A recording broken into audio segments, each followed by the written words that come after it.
Welcome to another edition of the Bulletproof Dental Practice Podcast. I'm your host, Dr. Craig Spodak, along with my co-host, Dr. Peter Boulden. And today we are very excited to welcome our dear friend, Dr. Tim McNamara. We love you, buddy. So happy to have you here. Tim, what are we talking about today? Actually, let's just tell everyone. Let's just stop the suspense. Tim had a great idea, and Tim always has good ideas, by the way. He's the smartest man in dentistry. No, I crowned him that. Don't stop taking credit. Well, no, I don't care what you crown. It's not about who crowns him. It's just it's an accolade for him. It's not like he's the smartest man in dentistry. Tim, we're going to let you talk in just a second. Stand by. Get ready. But it's going to be knowing when to expand, because that's something that the questions always pop up for people who are quote unquote trying to pick our brains, like, right, when to expand. I want to go to another practice, and sometimes the formula doesn't support that movement. And so Tim's got some quantitative analysis almost, right, to say, like, yeah, these are the things you need to check before you start looking at expansion. Lots of times we want to look at expanding just because we hear that narrative and that's what we should do. Meanwhile, our flagship is not really a flagship, right? It's just like you're expanding because you were told that's what you do. So Tim, we're going to shut up and you're going to be the guest now. No more guests listening. Yeah. Well, the reason that this came up when we were just doing, I don't even know if it was on a phone call or whatever we were doing. I hear it all the time as well, and really it's more like this. It's someone's doing like maybe 1 million or 1.2 in their practice, which is, something to celebrate. And they're like, oh, I'm ready to move to the other side of town and create my second practice. And I think what is not, understood or appreciated is probably a better way, is that going from 1 to 2 is really difficult. Like, as soon as you are not physically there managing, and now you have it happening over here, now all of a sudden you're dependent on really dialed in leadership and systems. And I think that because we have success at one practice, and we think that exact same kind of grit and hustle is going to translate into success at the second practice, and it's not like that. So what happens? It's not a step and repeat. I agree with you. Yeah, it's not a step and repeat at all. When you go from having managing your kids in your house and you're there present, that's different than having children in a house down the street. And I don't know where I'm going with this weird analogy, right? But I was actually thinking the same analogy. Like, one kid is pretty easy. You start having 2 and 3, and it's all of a sudden like, wait a second, I'm outmanned. I'm outwomaned, right? Yes. It's a different. So it turns to chaos. Yeah, and so you guys have seen it. I know you've seen it. I certainly have seen it. But it goes like this. It goes, Dr. Awesome is doing really well at his one practice. Dr. Awesome goes and opens second practice, and all of a sudden his life is not as fun anymore. And practice 1 is paying for practice 2, or practice 1 takes a big hit and practice 2 now is thriving. It's wherever that doctor and that hustle and that grit is focused is where, the light shines. And a lot of times working twice as hard to make the same amount of money, right? 3 times as hard. And leveraging more debt in the meantime. 1 to 2 is really difficult. Now, Pete, this, Craig hasn't expanded, so he wouldn't understand. No. Yeah, I told him before the call. Tim, why do you do that? Why do you do that? Before the show started, it was like, Pete, he's like, I'm just joking with you. And then, Tim, why are you jumping on Pete's vicious? No, you only expanded one time. It was just a big expansion. That was it. Right. So you need to sit back and let the adults talk. All right. Yeah, perfect. Thanks, guys. But kidding, buddy. No. That hurt. It's on. I can tell. I've got so many little stings for both of you guys, so don't worry. So let it roll. So Pete, but let's say, so you go to the second practice and like go back in your history here, like walk down this journey. You went to your second practice. It probably was overwhelming. You were doing clinical, you figured it out, but the way you figured it out was you hired a leader who essentially could replace your leadership in both places. But when it got even easier is when you probably went from 4 to 5, because you already had the system. So 4 to 5 was totally different than 1 to 2. And that gap in the learning curve, right? So correct. So I hear this all the time. I'm ready to go from 1 to 2 or 2 to 3. What I immediately ask, and this is where you and I kind of started going, hey, this might be a podcast episode. What I immediately try to help people to understand is, listen, if you can have 80 operatories in one location that you show up to versus 8 operatories in 10 locations, you're going to fucking win. Like, you will win faster, 100%. Bigger, better and have more hair if you have a big location. So what we're actually saying is to leverage your fixed assets. So make sure that you are just completely packed in that one office. And if you have a space next to it that you can expand into to add 2 more ops, or you can go up, or you could do that before you go and open on the other side of town. It's just smoother. So there are we start talking about there are unique challenges with that, but also I want to certainly. I want to point out one thing too. So when we talk about a dental practice, practice one, it's not an ice cream shop. A dental practice, when you're a solo practitioner and you're Dr. Awesome, the reason why you're Dr. Awesome is you're not a maverick leader manager. You're a maverick producer. You're an artist. So when you have a $2.5 million, $3 million, whatever we consider completely awesome practice, and then you go leave it to open up another one, if you don't have another Dr. Awesome in your wake, you don't have a real scalable business, because what we're talking about is scaling talent, not resources. Yep, freelancer and entrepreneur. Yeah. So if you're the freelancer and you're making all the money and you're the reason why the practice is making money, and then you leave that location to go do it at the other place, the other location will start making the money, but the producer is now. But in dentistry, we conflate the two, is what I'm saying. We conflate the idea of business and maverick producer. So you don't have a replicable business. You have just outstanding talent. Yep. And if you don't have a talent pipeline, you don't have scale. Yep. So I would bet of the 4 million now listeners, I think, is that tunes in every day, 4 million, including the ones in India. Yes. Yep. I would think that the 4 million listeners, there's a lot of people, CEOs, dentist CEOs, who are resonating with what we're talking about right now and looking back and going, I wish I hadn't opened that second practice. And so we can speak to what they can do to fix that anxiety pretty quickly. But for those that are looking to expand, let's just go back to what we're saying, leveraging fixed assets. So I'm going to give an exact example, and this is a friend of mine. I won't say his name, but we just had this conversation a week ago, 2 weeks ago. So here he is. He's doing about 1.3, 1.4. He's a solo doc. He has 6 ops. He has a space next to him with probably room for 2 more, maybe 3 more operatories.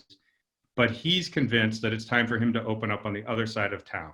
Okay, so what I sat down with him is I said, all right, so I need you to understand what leveraging your fixed assets means, because if you're busting at the seams and there's nowhere to go, meaning your space capacity is completely full, then and only then do you actually go and invest in another location.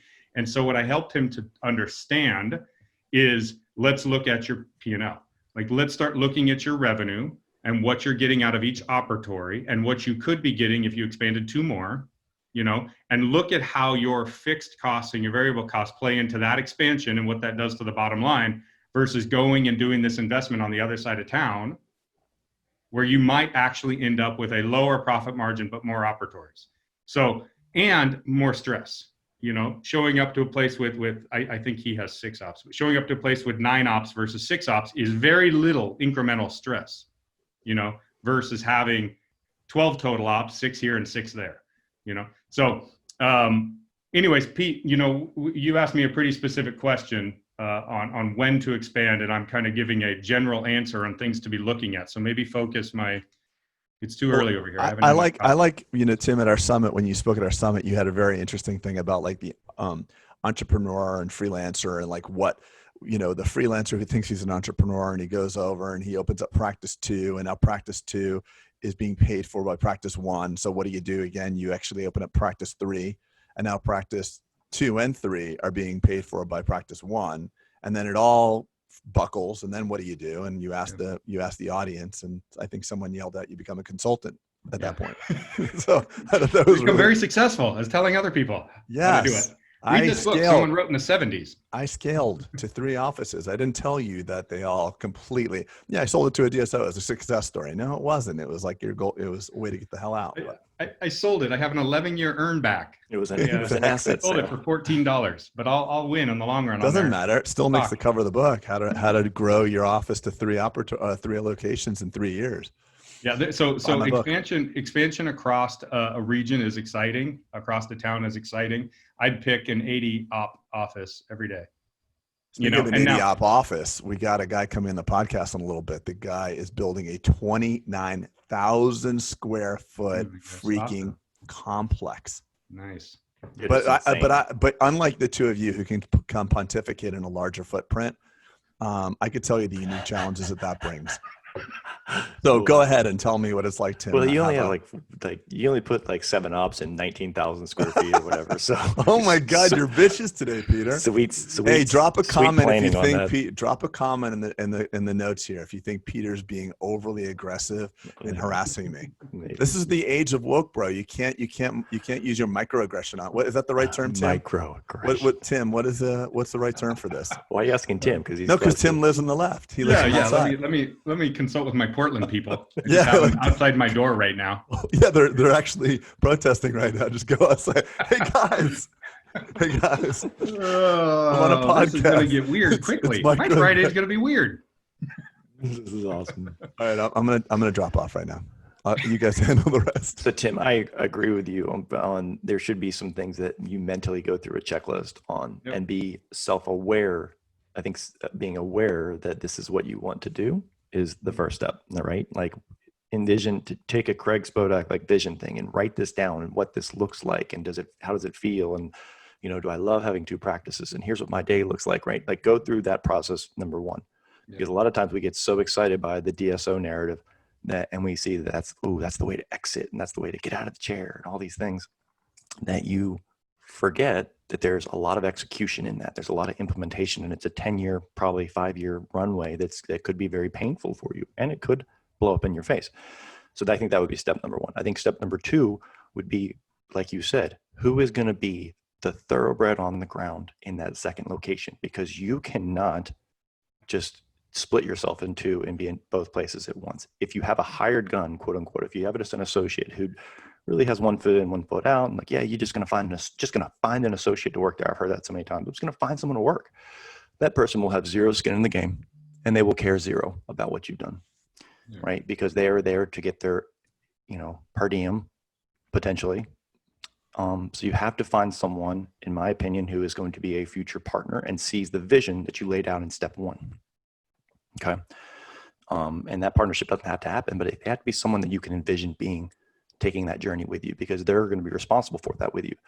The third thing is you have to have a system of operations that you can take, like no different than if you're buying a Subway franchise. You get a manual that says, here's how we do shit. Here's how we make sandwiches. Here's how we answer the phone. Here's how we market. All these things are in the manual. It doesn't have to be a manual, but you have to have an SOP, a standard system of protocols and operations that you can then take there, right? And then the third thing is, I think you have to have a pretty good war chest of money, because you're not going to be profitable right out the gate. You're going to have debt service on a lot of this investment. And the worst thing to do is start getting into a place where you're frenetic about cash flow. Yeah.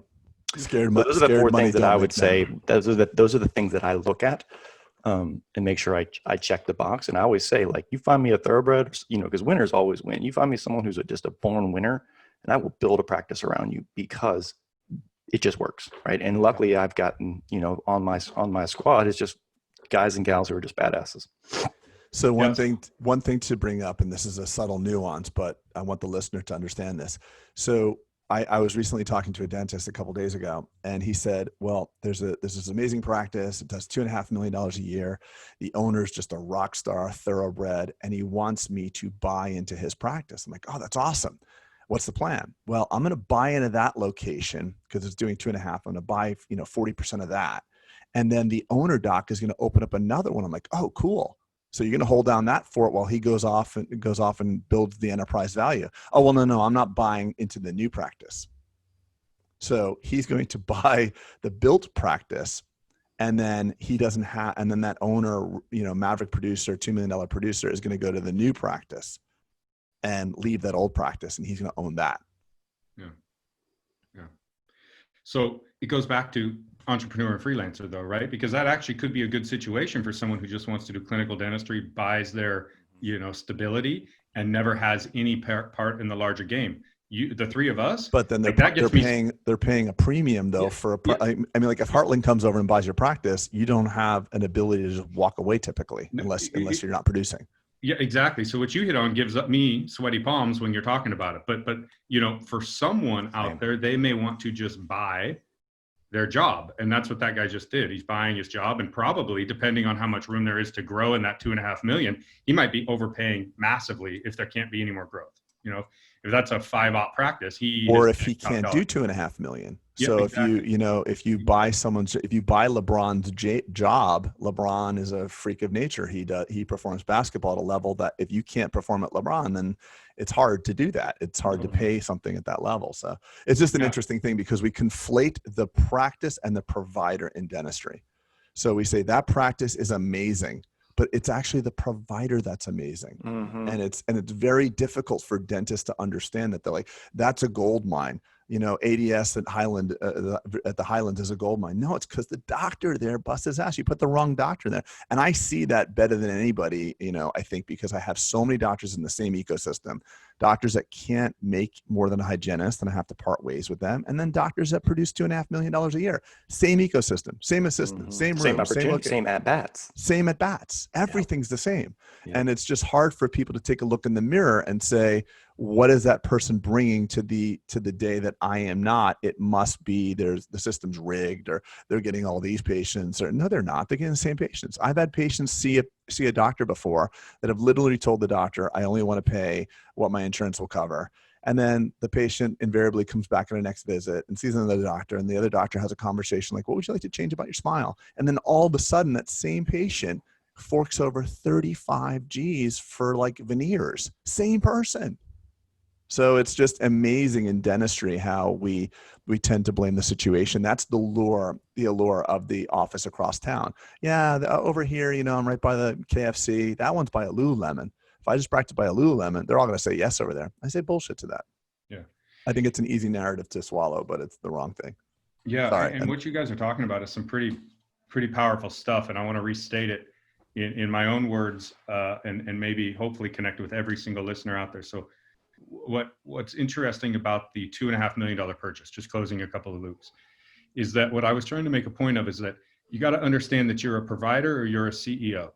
And if you own the business, you have to understand that the work you do as the employee, the dentist, is separate than the work you do as the CEO. And calculating your hours and confusing those hours as one is not how you should be looking at your business. So if you're going to buy into a $2.5 million practice, you have CEO responsibilities in addition to producing whatever is needed there to keep your business afloat. You're buying that job. That can be a good purchase, or you could just be the employee and probably have the exact same stability and not have those hours as a CEO and not have that debt. So you have to be looking at it. You, the purchaser, have to be looking at this and understanding what it is you're getting into. Owning a dental practice does not have to be the end answer. Being an employee of a high producing, and you being that high producer, will bring you more money if money is what you're chasing, and potentially more time than owning it.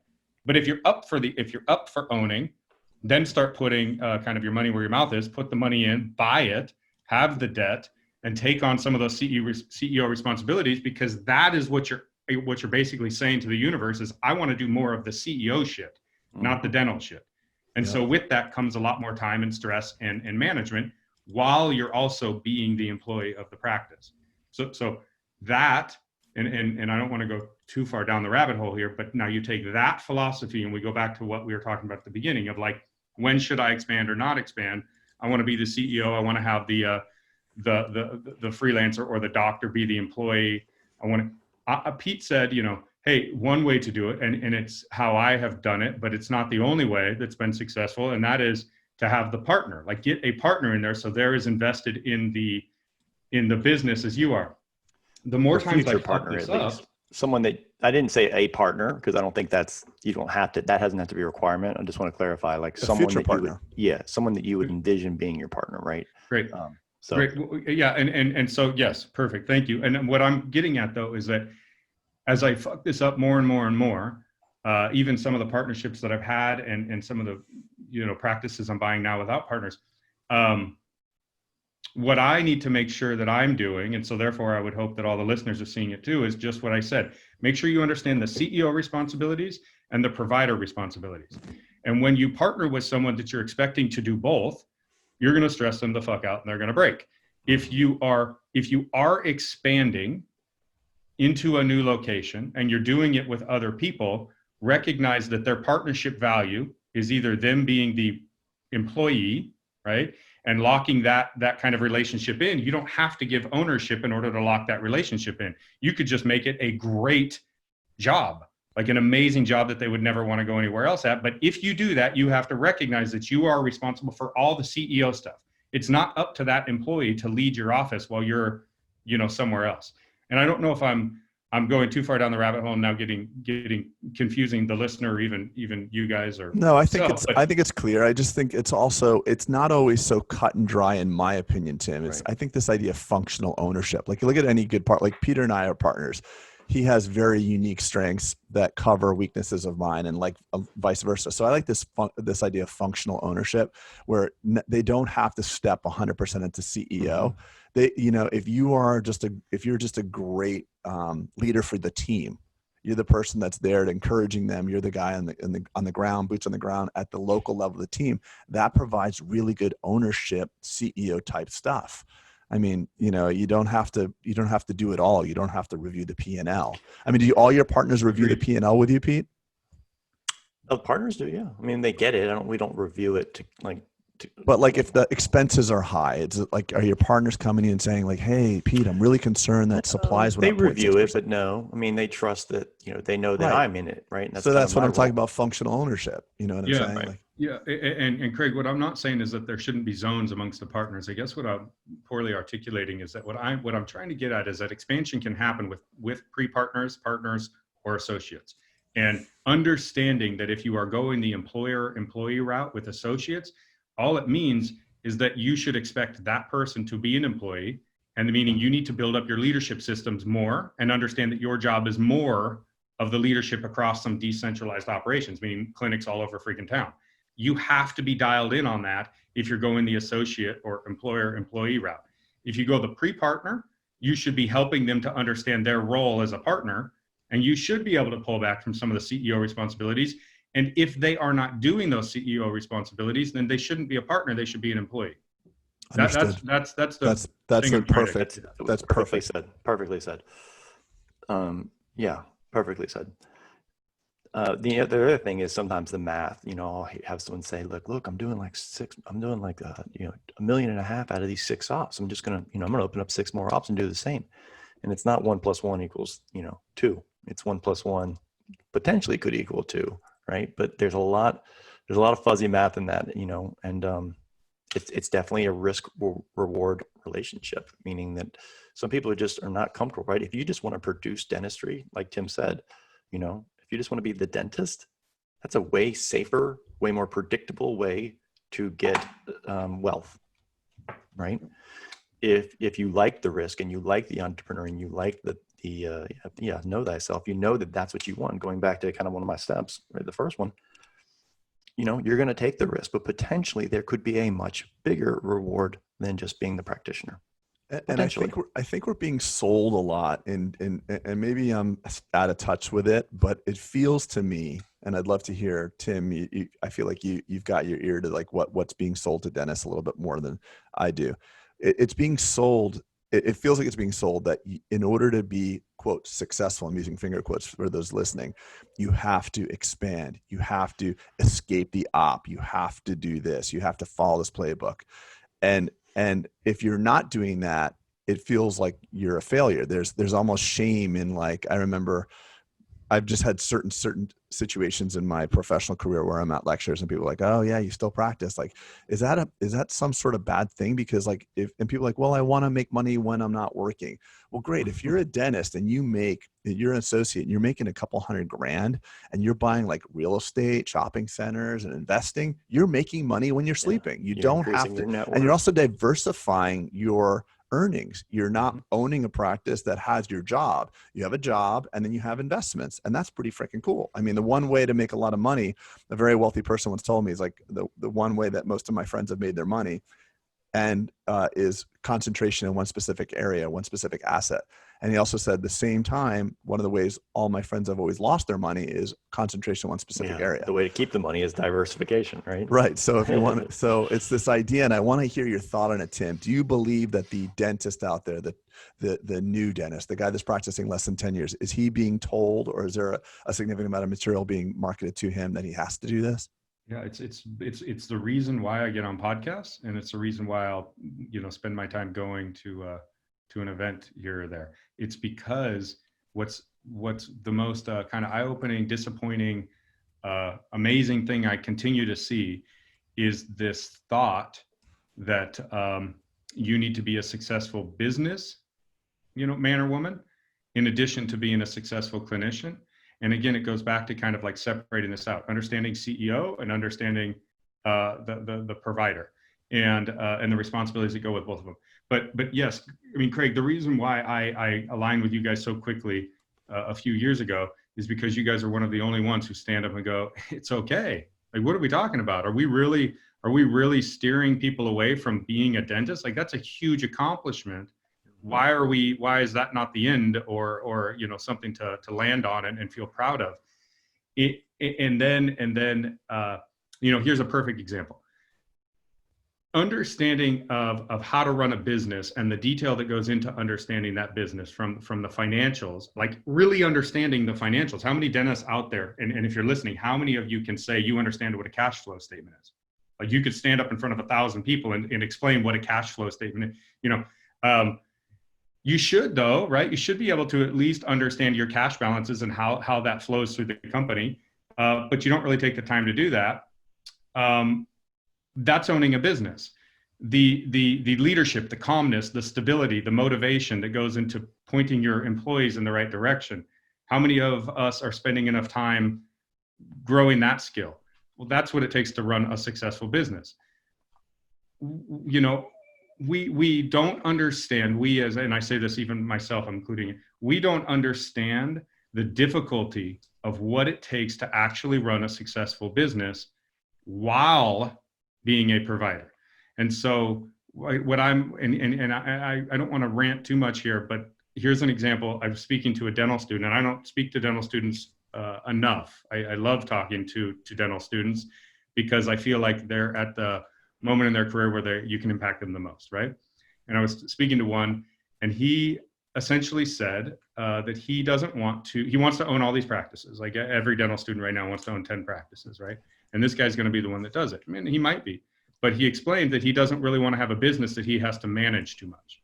And I'm like, holy hell, bud. Wow. Like, you don't even understand what you're saying. And you're telling me, and this guy's a motivated dental student, meaning I don't know if he was second year or third year, and he's already talking about, his entrepreneurial efforts. And I'm like, what you're saying tells me that you need to change the dial on your podcast channel, because whomever you're listening to is making it seem that it's easy, which probably means their business looks like shit, or they have not or are not being truthful with you. So anyway, so when he says things like, I'm going to own 10 practices, but here's how I expect this to kind of play out and roll out, is I'm not really going to have to be that involved in the management. I'm like, dude, you're in for a really interesting time over the next 5 years.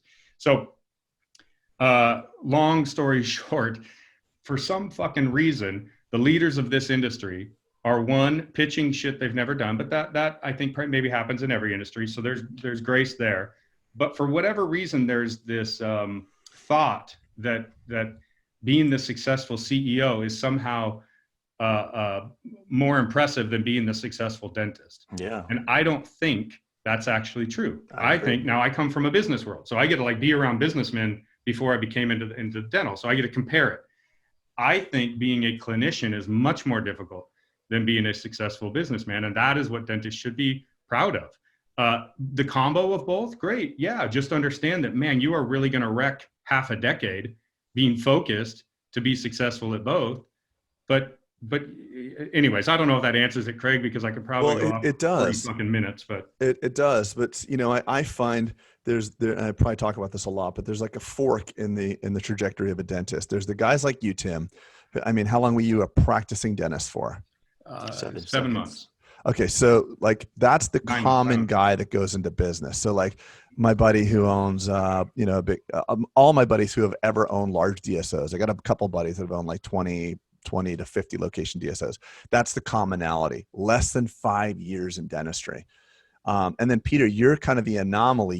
You're like FAGD, AACD, like you really, really developed all the way through your professional career. Like you're at the top of the food chain, like doing aesthetic stuff, the stuff that people dream about. Like people like, there's a lot of aesthetic dentists out there. They're like, geez, I wish I didn't have to do all these fillings. I wish I could do more veneer cases. You had it all. And you're like, that's not making it for me. That's not enough. I want something more. I want more fulfillment. I want more experiences. And that's what had you do this.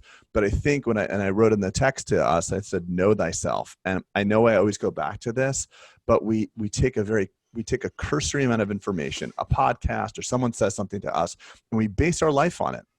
And we don't look back to the goal. And we chase that decade that you're talking about, Tim. We chase that 15, 20 years. And all of a sudden we're like, what the fuck? I got it all. And now I'm fucking depressed or I'm unhappy or I'm not fulfilled.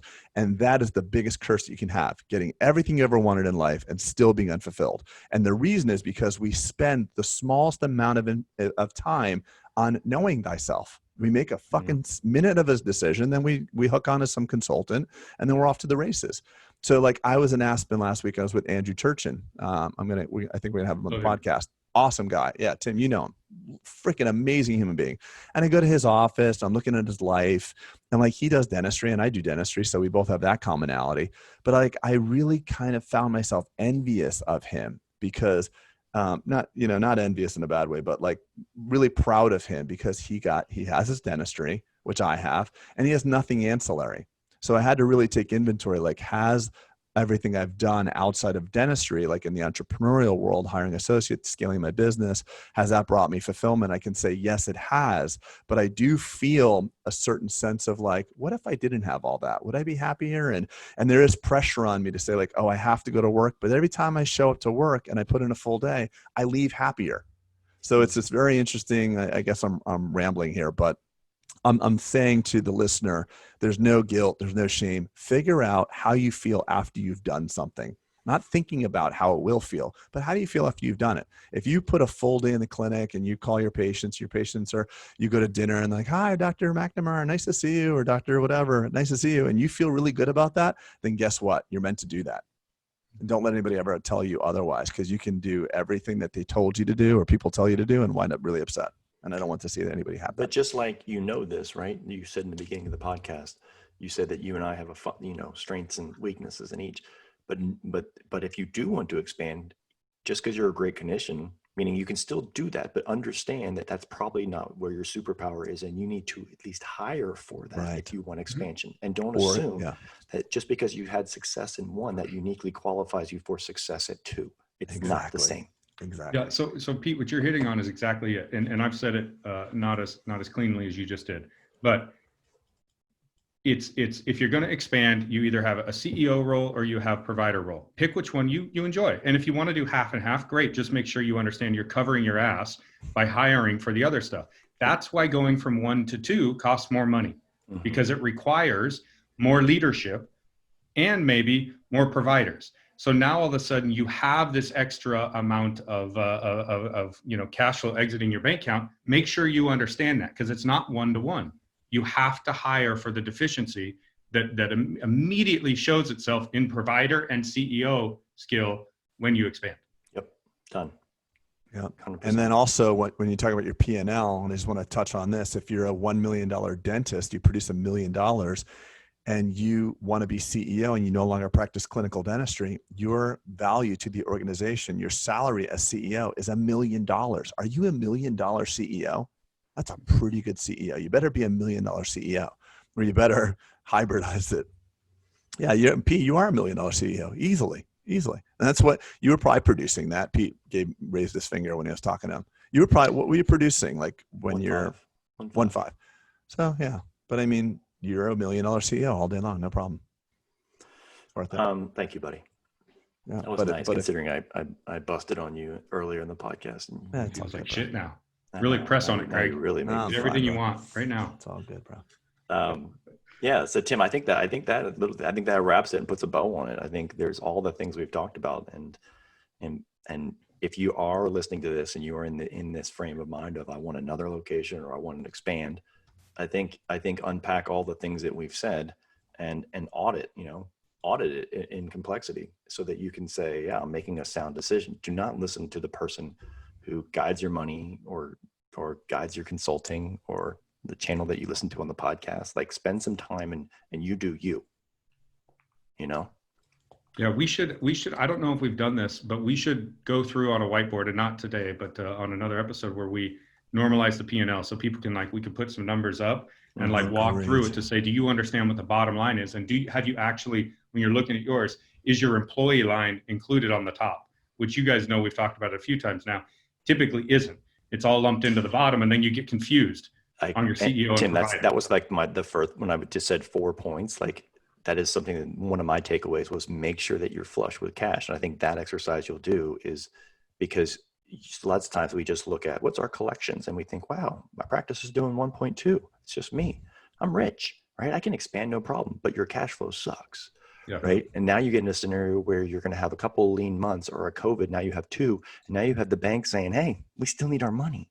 Yeah. And you're saying, holy shit. Right. So and you also never paid yourself as an associate in there. You never paid yourself. So you're like, I have a 42% profit margin or 36% profit margin. I'm like, what do you pay yourself as an associate? Nothing. You don't have a profit margin then. So my advice is always, right, like, make sure you have enough money to get the debt acquired.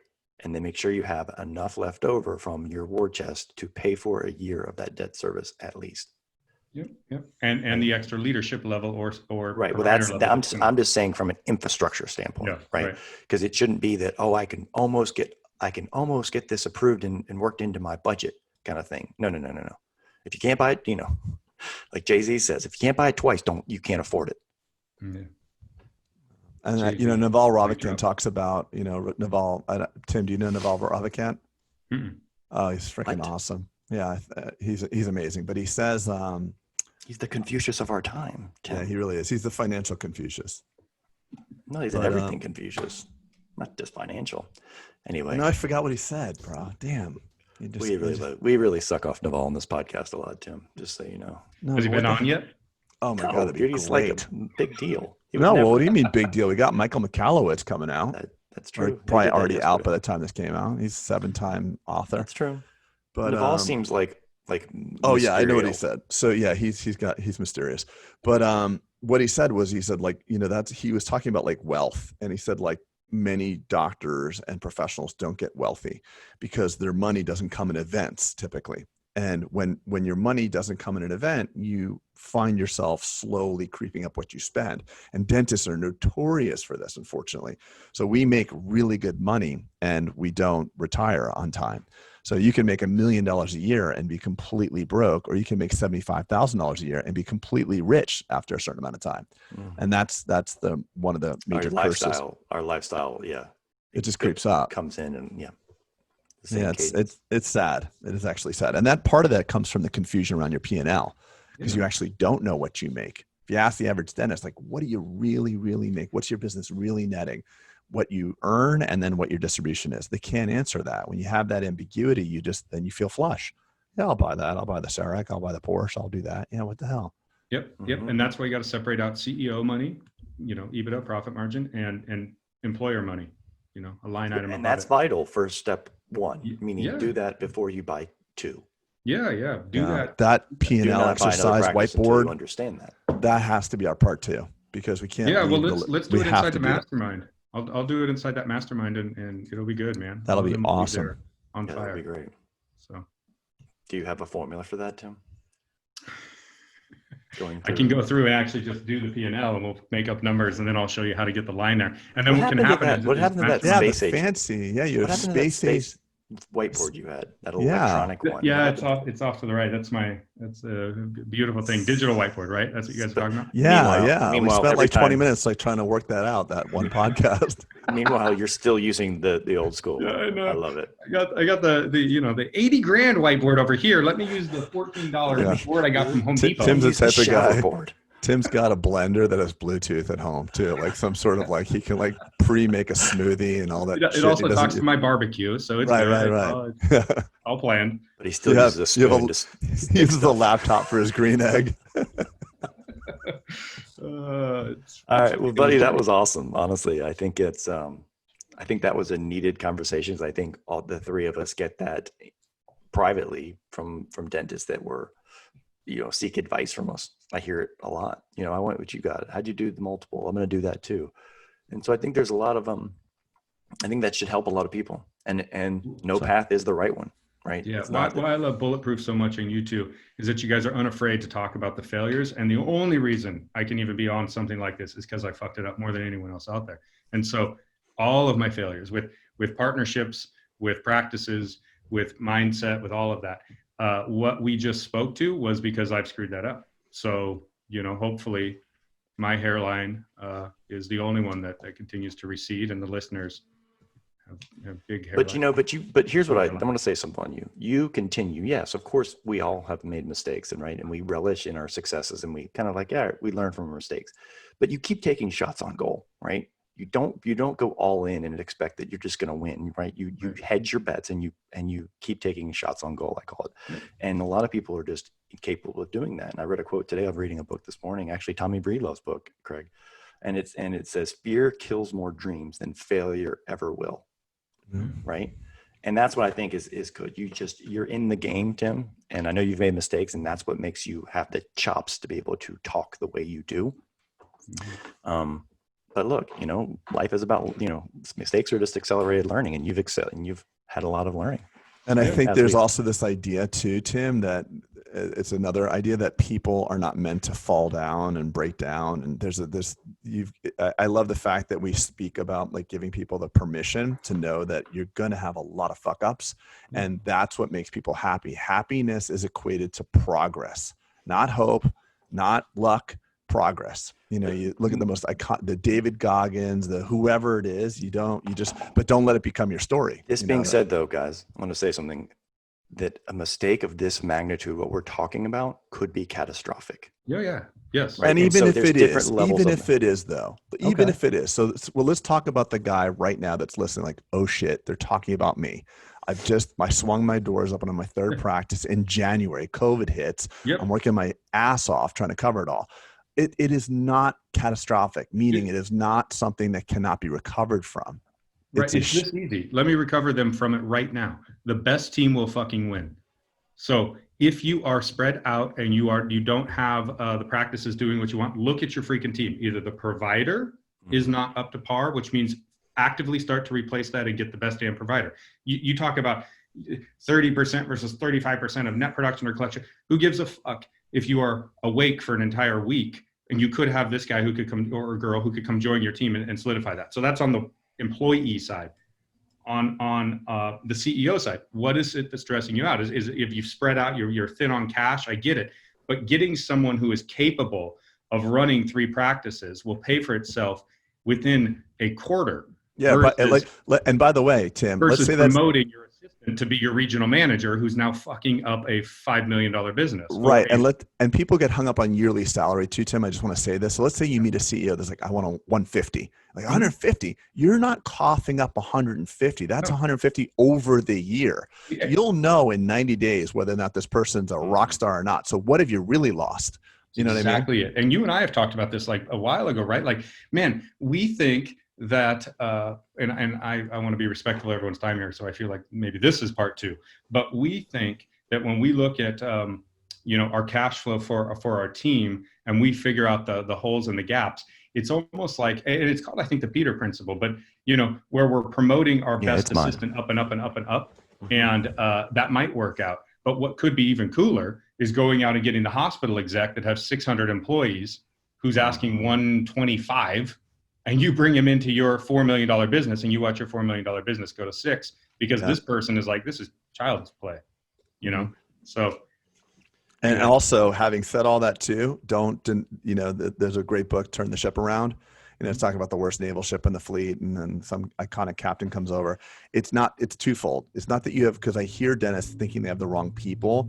They also have the wrong leadership skill too. So you have to dual track. You have to find the right people, but work on yourself to get them to be the next level as well. But Tim, I think another thing too, something that you spoke about is saying finding out identifying where you're strong and right. And so I think that's a good exercise too. I want to throw that in as maybe step 5 before you expand. When I went through the 1 through 4, is that identify where you're strong, identify where you're weak, identify where there's an opportunity and a threat in all these scenarios, and really get crystal clear with that. And I actually encourage people to do it with their team so that there's alignment. And because sometimes we as dentists don't even know some of the problems, that are going on, or opportunities that are going on, or strengths that are going on, right? So I think that's another key thing. I think that will also help craft the culture in the second relation, and I think that'll help craft the operationals, procedures, all those things. So do you ever do a SWOT analysis? I've done, many. I do a gap analysis now instead of SWOT. So let's make your second best episode. I'll bring some of my strategy tools and we'll go through it. But yeah, gap analysis. There's a few, and we could even go through some work breakdown schedule type stuff, meaning a project management stuff. Like, you want to get shit done, I'll show you some industry tools. Is that what the podcast will be called? Get shit done? Get shit done.